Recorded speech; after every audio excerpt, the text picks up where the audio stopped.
Kanina kumuha kami ng ladder. Punta kami Lakatibenda. Tapos nung kumuha namin ng ladder, nagpakuloy na kami.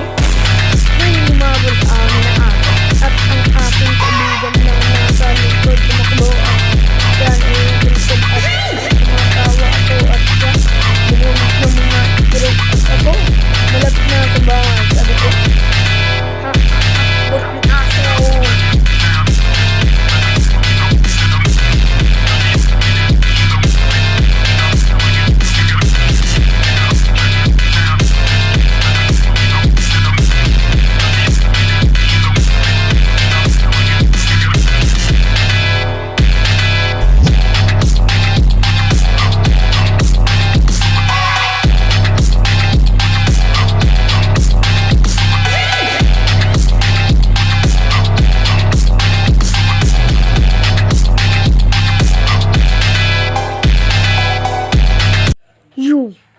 Yo, masamang aso. Masamang aso.